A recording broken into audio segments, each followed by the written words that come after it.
Hello, hello sa mga katulad kong Pilipina or Pinoy na kahit saang lupalop man sa mundo nakatira ay nasa dugo ang pagiging ukay-ukayera.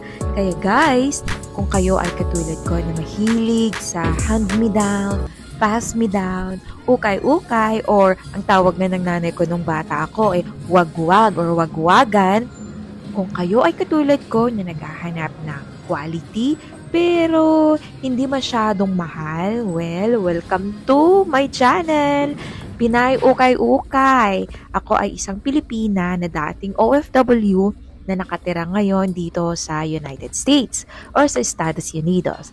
At syempre, kahit andito ako, ang dugo ko ay punong-puno pa rin ng dugong ukay-ukayera. Sa channel ko na to, aking ibabahagi ang aking mga trips sa mga ukay-ukay, mga thrift shops, kumbaga. Thrift shops ang tawag nila dito kasi sa US, sa mga ukay-ukay, wagwagan, mga ganyan. Kaya dito sa US guys, ipapakita ko sa inyo yung mga magaganda at quality items sa may ukay-ukay. O diba? Alam nyo ba, habang ginagawa ko tong video na to, gusto ko na talagang lumabas at mag-ukay-ukay. At kita nyo nga yan, nakasulat pa yan, Rang I Bank. O diba, familiar na familiar yung pangalan. Well, ako po pala ay isang taga-Cordillera. Marunong akong magsalita ng Ilocano, Tagalog, at syempre, English na may halong baluktot. At marunong din po akong magsalita ng konting Chinese, konti-konti lang.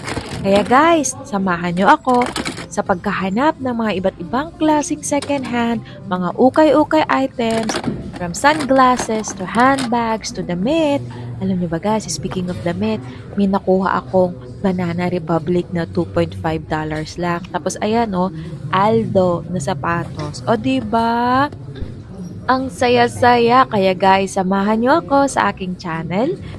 Samahan nyo ako sa tinatawag kong weekly trips ko sa mga ukay-ukay dito sa may California sa USA. Kung kayo ay nagtataka kung taga saan ako dito sa US, andito lang naman po ako sa California. Dito po sa may San Francisco. At ayan, nga nakita nyo ba yun? Social yun pero hindi ko yun binili. At sa shop na to, ang daming brand new. Bagong-bago pa lang yung tingin. Hindi pa masyadong nagamit pero napakamura. Kaya guys, samahan nyo ako sa aking biyahe. O diba, social biyahe sa mga ukay-ukay. Malay natin may makita ako na brand new na pwedeng ipamigay.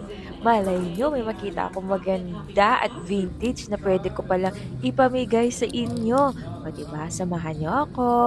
At yan lang po. Salamat!